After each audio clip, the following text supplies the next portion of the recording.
before we went on that short break, you did mention formal components of GDP, Mr. Steinman. Can you elaborate on that or explain to us what is the formal components? Yeah, it's very easy. It's Okay. what any textbook on economics start with.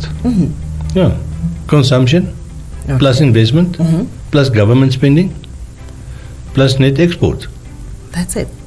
Okay, But you need to go into detail with that. That's where it is. What does it mean? Yeah. Because it's absolutely meaningless if you don't break it down into the components and you see where they are in opposition to each other, where they are double counting, like double taxation, and what it is. But let's take them one by one. Consumption, very easy. It's what the private sector, you and I, the citizens of a country, Yes. what they spend to live.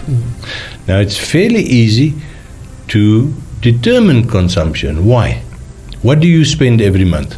Your salary. Okay. So if you get from all the companies, you get their tax return actually basically reflects to you what the salary is. So you get that statistic. It's very live statistics. It's very up to date. Yeah. You basically get it from the tax returns. But there you see what the total enumeration package in Namibia is. Now here's the catch. Let's skip investment and we go to government spending. What makes Namibia different than many other countries? The fact that the government is the biggest employer. So now immediately there's a light going up. Wow, consumption is my salary. That's all I've got to go buy peanut butter and Oros. But I work for the government. They pay my salary.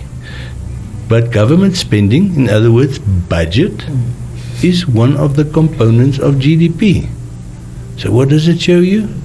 That all the government spending that you count as salaries and wages is counted as one unit in GDP, and it is counted again as another unit under consumption. So what does it show you? GDP is not reliable. Now we go to investment. In the old days, it was very easy. Why? Investments were made by companies. Where did they go to get the money to make the investments, whether it's equipment or plant or infrastructure, bricks and mortar or movable goods? It doesn't matter. It's how it reflects on their balance sheet. They go to the bank. So it's very easy to get a figure on investment. You just go to the so-called private sector credit extension and you look at the commercial component. When companies borrow to survive, like we did in COVID, it's usually on short-term facilities. It's overdraft or short-term loans. When companies borrow to invest, that is to increase output, it is longer duration. Your typical loan for infrastructure would be 15 to 20 years. Your typical loan for plant and equipment would be 5 to 7 years. But it's not your standard payday loan or help me out here type of loan. So the correlation between private sector credit extension, the commercial component, and investment is very close. And then once a year in the budget, we sort of get a touch base where we get the government figures on fixed capital formation. Now, Elsie, I see you looking at me skew. Very weird. Okay, I'll stop using big words. Investment is what you put down to make a business work, to make a factory work. And you have to go get the money somewhere.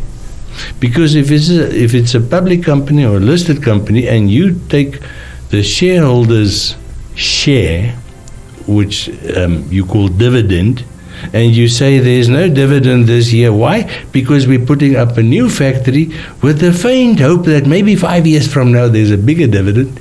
You're not going to be the MD for very long. Your board will simply vote you out. This is at a certain level. It's perhaps not the typical ordinary, everyday, small business level. But the principles are the same. If you want to make serious investments, you have to fund it in some way. Yeah. The financing has to come from somewhere. And the shareholders will not like it when you use their share, their dividends, to go put up the new factory. Not, yeah. And it's also not good business. You go to the bank, or you go to a type of institution that does development finance, or you go overseas and you get partners. There are numerous ways that you can finance a project, but all that money flows through the banking system. So all that money is that value, that figure is relatively easy to determine by comparing it to the formal statistics given out by the banks on private sector credit extension. But already you can see that the profit that the bank makes is on loans, and that is not counted as investment. That is counted as part of consumption. But because remember, the bank also has to pay salaries. Of course. So do you see this whole problem with GDP? The interconnected, interlinked modern economy, the reality of it is not adequately reflected by the outdated type of categories on which GDP was based. I think that's very clear for us to understand now. But on that one, let's quickly go for a short break, and once we come back, we will, of course, continue this talk.